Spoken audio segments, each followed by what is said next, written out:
मैं Ashutosh Kumar, Meriya Maurya middle school Danapur cantt. आज मैं क्लास 10th का हिस्ट्री का पहला टॉपिक जो था, कल जो बताया था यूरोप में राष्ट्रवाद का उदय, उसी का नेक्स्ट पार्ट पढ़ाने जा रहा हूँ। आज बताएंगे हम यूरोप में राष्ट्रवाद का निर्माण कैसे हुआ। कल हमने बताया था, उससे आगे का है फ्रांस की राष्ट्रवादी विचारों का यूरोप में कैसे गया, पूरे यूरोप में छा गया था। तो यूरोप में 18वीं सदी में यूरोप के लोगों में सामूहिक पहचान की भावना नहीं थी। मतलब यूरोप के लोगों में, फ्रांस के अलावा यूरोप के लोगों में सामूहिक पहचान की भावना नहीं थी। यूरोप के अन्य देशों में क्या था, अलग अलग भाषा थी, अलग अलग संस्कृति थी, वहाँ कोई राष्ट्र राज्य नहीं था, जैसा कि फ्रांस में राष्ट्र राज्य का उदय हुआ क्रांति के बाद। तो वैसा यूरोप के किसी अन्य देशों में ऐसे राष्ट्रवाद की भावना नहीं थी, राष्ट्र राज्य नहीं था, सिटी स्टेट नहीं था। तो यूरोप में कैसा था, तो बहुत सारे बड़े बड़े साम्राज्य थे, जैसे हैब्सबर्ग साम्राज्य जो ऑस्ट्रिया का साम्राज्य कहा जाता था। ऑस्ट्रिया के हैब्सबर्ग साम्राज्य में टिरोल, ऑस्ट्रिया, सुडेटनलैंड, बोहेमिया जैसे राज्य शामिल थे उन हैब्सबर्ग साम्राज्य में। और इटालवी भाषी प्रांत लोम्बार्डी, वेनेसिया जैसे राज्य हैब्सबर्ग साम्राज्य में था। यानी बड़े बड़े साम्राज्य के अंतर्गत छोटे छोटे क्षेत्र को शामिल कर दिया गया था। हंगरी जो था, ऑस्ट्रिया और हंगरी एक साथ था हैब्सबर्ग साम्राज्य में। ऑस्ट्रिया की आधा से ज्यादा लोग मैग्यार भाषा बोलते थे और बाकी लोगों की भी अलग अलग बोलियां थी, यानी एक भाषा नहीं था, वहां भिन्न भिन्न भाषा और कल्चर के लोग थे, जिसके कारण सभी लोग अपने अपने भाषा को बढ़ाना चाहते थे। अपने भाषा वाले लोगों को समझते थे कि बस हम ही हैं और कोई दूसरा नहीं है। एक कल्चर वाले लोग अपने आप को ही मानता था कि हम ही हैं, एक राष्ट्र अन्य से हमें मतलब नहीं है। तो एक तरह से निर्जातीय प्रकार का ये साम्राज्य में भाग था। यूरोपीय देशों में पहले से कुलीन वर्ग प्रभुत्वशाली वर्ग था, शक्तिशाली वर्ग था, लेकिन फ्रांसीसी क्रांति के बाद और इंग्लैंड में औद्योगिक क्रांति के बाद एक नया मध्य वर्ग का उदय हुआ। तो अब देखेंगे कुलीन वर्ग क्या है और नया मध्य वर्ग क्या है, श्रमिक वर्ग क्या है। तो कुलीन वर्ग जो थे, ये इनकी गांव में ये जमीन के मालिक थे। गांव में बड़ी बड़ी इनके पास कृषि फार्म हुआ करता था, जमीन होता था, और जमीन के साथ साथ भूदासत्व भी उसी जमीन पर काम किया करता था। मैनर व्यवस्था इसको कहते थे। तो जब इनके कुलीन वर्ग के लोगों को गांव ग्रामीण क्षेत्रों में ये जमीन के मालिक थे, बड़े बड़े जमीन था इनके पास, और कुलीन वर्ग के लोग शहरों में इनकी हवेलियां होती थी, ये शहर में रहते थे हवेलियों में। तो कई हवेलियों के मालिक होते थे कुलीन वर्ग के लोग, और इनका गांव में बड़े बड़े जमीन होता था, जहां पर किराएदार यानी भूमि किराए पर लेकर खेती करने वाले लोग होते थे, और ये जमीन के मालिक होते थे कुलीन वर्ग के लोग। और ये वर्ग, कुलीन वर्ग, यूरोप के सबसे शक्तिशाली वर्ग होते थे। इनके पास बेशुमार धन दौलत होता था, और ये सभी पूरे यूरोप के सारे कुलीन वर्ग वैवाहिक संबंधों से जुड़े हुए थे। उनमें एकजुटता थी, सभी कुलीन वर्ग के लोग एकता थी, उनमें एकजुटता थी। और ये कुलीन वर्ग के लोग राजनीतिक कार्यों के लिए फ्रेंच भाषा बोलते थे, और आपस में कुलीन वर्ग बातचीत करते थे तो उसमें भी फ्रेंच भाषा का इस्तेमाल करते थे, दूसरी भाषाओं का इस्तेमाल नहीं करते थे, क्योंकि ये रईसों की भाषा थी। बाकी लोग तो अन्य भाषा बोलते थे, लेकिन ये कुलीन वर्ग के लोग आपस में, यानी कुलीन वर्गों के बीच में फ्रेंच भाषा और राजनीतिक कार्यों के लिए फ्रेंच भाषा का इस्तेमाल करते थे। और यूरोप में सबसे शक्तिशाली वर्ग था। दूसरा था वर्ग श्रमिक वर्ग। श्रमिक वर्ग, इंग्लैंड में औद्योगिक क्रांति जब हुई तो उसके बाद कल कारखानों में काम करने वाले जो लोग थे, वो एक तरह से श्रमिक वर्ग कहलाए। और श्रमिक वर्ग यूरोप में जनसंख्या का एक बड़ा हिस्सा था, श्रमिकों की संख्या बहुत ज्यादा होती थी और इनमें आते थे कौन कौन, जैसे आपको छोटे किसान हो गए, काश्तकार हो गए, छोटे किसान जिनके पास बहुत कम जमीन है, काश्तकार जो काश्तकार कहते हैं किसान को ही, और किराएदार वैसे किसान जिनके पास अपनी जमीन नहीं होती थी तो दूसरे से बड़े बड़े जमींदारों से जमीन किराए पर लेकर खेती किया करते थे, और भूदास माने भूमि, पहले क्या होता, जमींदार भूदास के द्वारा खेती करवाता था और वो भूदास उनके जमीन से बंधा होता था, वो जमीन छोड़कर दूसरे जगह नहीं जा सकता था और उनका सारा खाना पीना परिवार के साथ उसी खेत में रहना पड़ता था। तो भूदास, किराएदार, काश्तकार, छोटे किसान, ये सब श्रमिक वर्ग में आते थे। तो यूरोप में श्रमिक वर्ग का भी उदय हुआ। कुलीन वर्ग तो पहले से था, एक नए वर्ग, शिक्षित नए वर्ग, मध्य वर्ग का उदय हुआ। मध्य वर्ग में आते थे क्या, शिक्षित वर्ग, पढ़े लिखे लोग, वकील, शिक्षक, व्यापारी, उद्योगपति, ये सब मिडिल मध्य वर्ग के लोग, इनका भी उदय हुआ। काफी मात्रा, बहुत ज्यादा संख्या में ये उभार हुआ। क्यों हुआ? औद्योगिकरण के कारण, कल कारखानों की स्थापना से क्या हुआ, उत्पादित वस्तुओं को बेचने के लिए व्यापारियों की जरूरत पड़ी। बड़े बड़े व्यापारी से लेकर के शिक्षक, वकील, ये सब उदय हुआ। किस कारण से? औद्योगिकरण के कारण। औद्योगिकरण के ही एक उपज थी और इन लोगों ने ही श्रमिक वर्ग के लोगों को रास्ता दिखाकर कुलीन वर्ग के विरुद्ध क्या किया, विद्रोह करने में मदद किया। अब आगे देखते हैं उदारवादी राष्ट्रवाद के मायने। उदारवादी क्या है? उदारवादी राष्ट्रवाद का क्या अर्थ है? तो उदारवाद, लिबरलिज्म, ये लिबर शब्द से आया है जिसका अर्थ होता है आजाद, और लिबर शब्द लैटिन शब्द से बना है। तो उदारवाद का मतलब क्या होता है? आजादी, आजाद। उदारवादी जो राष्ट्रवादी थे ये आजाद चाहते थे, आजादी चाहते थे, कुलीनों से आजादी चाहते थे, समान कानून के पक्षधर थे। ये चाहते थे कि यूरोप में सभी लोगों पर एक समान कानून लागू हो, कानून के समक्ष सभी बराबर हो। और ये उदारवादी लोग जनतंत्र के समर्थक थे, यानी गणतंत्र के समर्थक थे, राजतंत्र के विरोधी थे।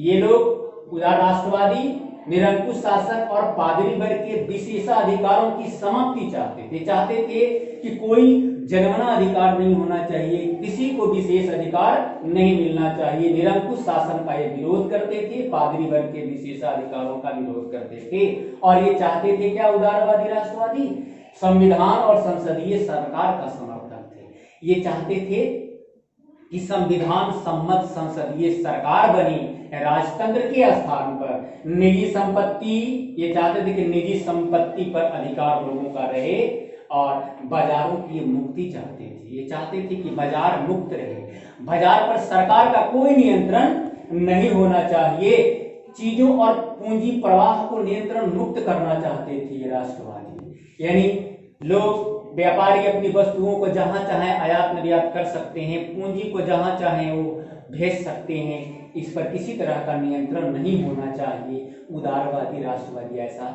चाहते थे सरकार बनाना। इन्हीं राष्ट्रवादी यूं और उदारवादियों के प्रभाव से क्या हुआ, आपको 1834 में एक जोलबेरिंग 39 राज्यों का एक संघ बना प्रसा के पहल पर। प्रसा कहते हैं जर्मनी का एक शक्तिशाली राज्य था। जर्मनी पहले अनेक राज्यों में बटा था, जिसमें प्रसा सबसे शक्तिशाली राज्य था। प्रसा के नेतृत्व में ही जर्मनी का एकीकरण होता है, जिसकी चर्चा हम आगे करेंगे। तो उदारवादी राष्ट्रवादियों के प्रभाव से 34 में क्या हुआ, एक जोलबेरिंग, एक आर्थिक संघ बना जिसमें ज्यादातर जर्मन राज्य शामिल थे। लगभग 39 राज्यों का यह संघ था और प्रसा ने इसका पहल किया। इसके अनुसार क्या हुआ, शुल्क अवरोधों को खत्म कर दिया गया। पहले क्या था, बहुत सारा शुल्क अवरोध लगता था। एक राज्य से दूसरे राज्य में जाने पर शुल्क, दूसरे से तीसरे में जाने पर शुल्क, एक ही वस्तु पर कई जगह शुल्क लिया जाता था। लेकिन जोलबेरिंग के कारण क्या हो गया, अब शुल्क अवरोध को खत्म कर दिया गया। जब भी शुल्क लगेगा एक जगह है, आंतरिक आयात शुल्क, आयात निर्यात शुल्क खत्म। मुद्राओं की संख्या पहले भिन्न भिन्न राज्यों की मुद्रा अलग होती थी, लेकिन जलवेरिन आर्थिक संघ ने कहा कि नहीं, अब पूरे 39 राज्यों में 2 ही मुद्रा चलेगी। तो मुद्राओं की संख्या घटाकर 2 कर दिया गया और रेलवे का बढ़ावा दिया गया। जलवेरिन में जितने राज्य शामिल थे वहां रेलवे का ज्यादा से ज्यादा विस्तार किया गया ताकि आर्थिक रूप से वो बहुत विकास कर जाए। आगे देखते हैं, आपने देखा उदारवादी क्या चाहते थे। 1800 इसके बाद क्या हुआ, पूरे यूरोप में ये राष्ट्रवादी उदारवादी विचारधारा फैल गया और सभी जगह निरंकुश शासन के खिलाफ जनता ने एक फ्रांसीसी क्रांति के बाद जो बदलाव हुआ वैसा बदलाव लाया। 1815 के बाद क्या हुआ, एक नया रूढ़िवाद आया। रूढ़िवादी का मतलब होता है 1789 की फ्रांस की क्रांति के पहले वाले जो भी निरंकुश राजतंत्र के समर्थक थे, चर्च के विशेषाधिकारों के समर्थक थे, वैसे विचारधारा को बनाए रखने वालों को रूढ़िवादी कहा जाता था। लेकिन अब जो रूढ़िवाद आया, अब एक नया रूढ़िवाद आया। पहले के रूढ़िवाद से दूसरा रूढ़िवाद आया। तो ये 1815 के बाद, यानी 1815 में क्या हुआ कि नेपोलियन की हार हो जाती है वाटरलू के मैदान में। 1815 में नेपोलियन के खिलाफ रूढ़िवादी ताकतों ने युद्ध करके 1815 में उसे वाटरलू के मैदान में हराया। और उसके बाद नेपोलियनिक युद्ध में जो भी परिवर्तन हुआ था युद्धोपरांत, तो सारे परिवर्तन को तहस नहस फिर से नया रूढ़िवादी ताकतें हावी हो गई। तो नया रूढ़िवादी क्या चाहते थे, समाज और राज्य की जो पारंपरिक संस्थाएं थी, जैसे पहले था क्या राजतंत्र, चर्च, समाज में ऊंच नीच, जैसे कुलीन वर्ग, पादरी वर्ग अपने आप को उच्च वर्ग मानता था, संपत्ति और परिवार को ये बनाए रखना चाहता। नए जो रूढ़िवादी ताकतें 1815 के बाद में आया, वो चाहता था क्या कि ऊंच नीच, संपत्ति और परिवार को बनाए रखना ये चाहते थे, राजतंत्र को बनाए रखना चाहते थे, चर्च को भी बनाए रखना चाहते थे। लेकिन फ्रांसीसी क्रांति के पहले के दौर में हूबहू वापस जाना नहीं चाहते थे। क्यों? क्योंकि उदारवादी राष्ट्रवाद के जो लाभ हुआ, उस लाभ को इन लोगों ने चख लिया था, लाभ के फल को। इसलिए इन नए रूढ़िवादियों को ज्ञात हो गया कि आधुनिकीकरण के कारण, एक आधुनिक सेना बन जाने से, कुशल नौकरशाह के आ जाने से, गतिशील अर्थव्यवस्था हो जाने से, सामंतवाद भूदासत्व की समाप्ति हो जाने से राजतंत्र बहुत मजबूत होगा। इसलिए नया रूढ़िवादियों ने सोचा कि राजतंत्र रहेगा, लेकिन कैसा राजतंत्र रहेगा? शक्तिशाली राष्ट्रवादी राजतंत्र रहे, संसदीय ना रहे लेकिन राजा ताकतवर हो। इसलिए नेपोलियन के बाद का जो रूढ़िवादी ताकतें हुआ, वो क्रांति से पहले वापस जाना नहीं चाहते थे, बल्कि क्रांति के बाद जो परिवर्तन आया उसको बनाए रख करके राजतंत्र को मजबूत करना चाहते थे। अब देखते हैं 1815 में हमने बताया कि नेपोलियन की हार हुई 1815 में वाटरलू के मैदान में, और हार जाने के बाद वियना में, वियना है ऑस्ट्रिया की राजधानी, ऑस्ट्रिया की राजधानी वियना में 1815 में क्या हुआ, सम्मेलन होता है, वियना सम्मेलन हुआ। इस सम्मेलन का उद्देश्य क्या था? तो नेपोलियनिक युद्धोपरांत जो भी बदलाव हुआ, उन बदलावों को मिटा देना, खत्म कर देना और फिर से पुरातन व्यवस्था को यूरोप में लागू करना। इन्हीं उद्देश्यों से वियना सम्मेलन हुआ 1815 में। इसका मेजबानी कौन किया? तो ऑस्ट्रिया का चांसलर था ड्यूक मेटरनिक। ऑस्ट्रिया का चांसलर मेटरनिक ने वियना सम्मेलन की मेजबानी किया।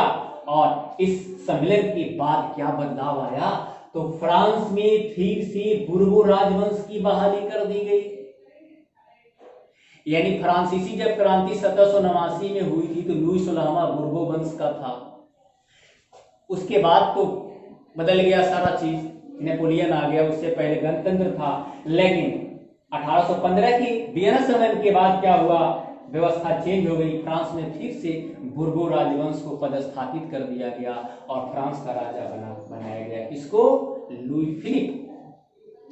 और क्या किया गया? फ्रांस की सीमाओं की सीमाओं पर कई नए नए राज्य बना दिए गए, इसलिए कि फिर से फ्रांस में क्रांति ना हो। तो फ्रांस की क्रांति दोबारा फ्रांस में ना हो, इसके लिए फ्रांस की सीमाओं पर वियना सम्मेलन के अनुसार क्या कर दिया गया, नए नए राज्य कायम कर दिए गए। और इन राज्य बनाने का मकसद क्या था कि नेपोलियन द्वारा हटाए गए यूरोप में जितने राजा थे, नेपोलियन युद्ध के बाद यूरोप के बहुत सारे राजाओं को हटा करके वहां पर अपनी व्यवस्था लागू किया था।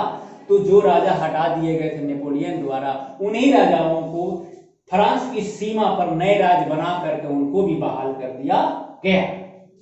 ये नए रूढ़िवादियों का ने किया।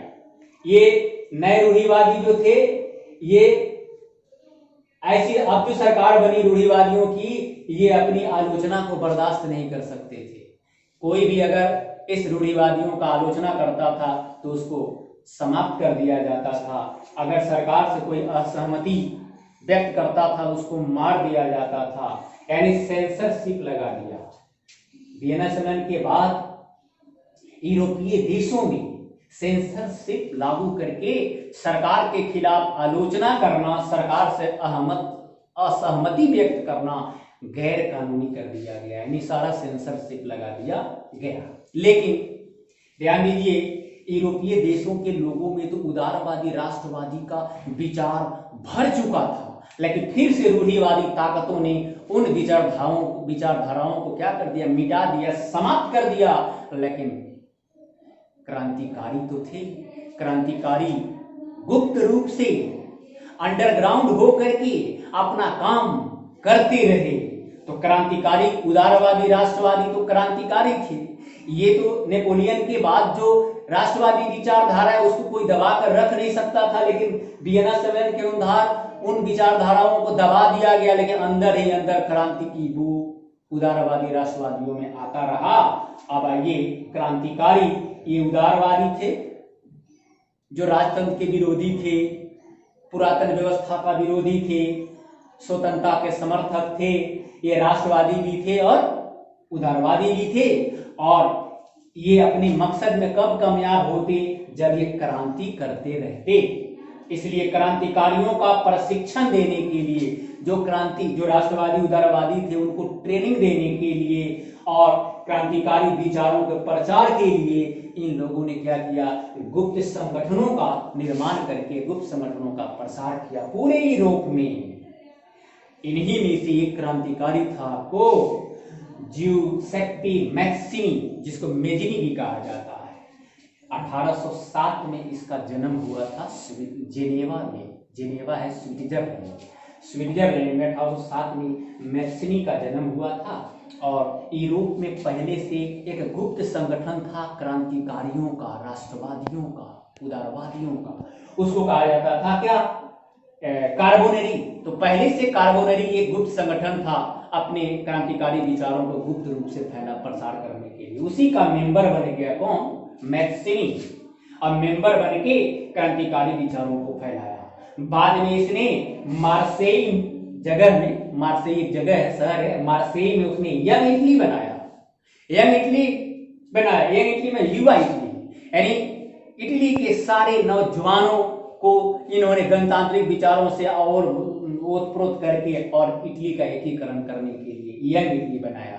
और बर्न जर्मनी में है, बर्न में इसने यंग यूरोप यानी यंग इटली और यंग यूरोप का गठन किया कौन, मैक्सिमी ने। किस लिए, क्रांतिकारी विचारों को फैलाने के लिए इटली से लेकर पूरे यूरोपीय देशों में। तो यंग इटली और यंग यूरोप नामक गुप्त संगठन बनाया मैक्सिमी ने, और पूरी यूरोप में युवाओं में जान ला दी।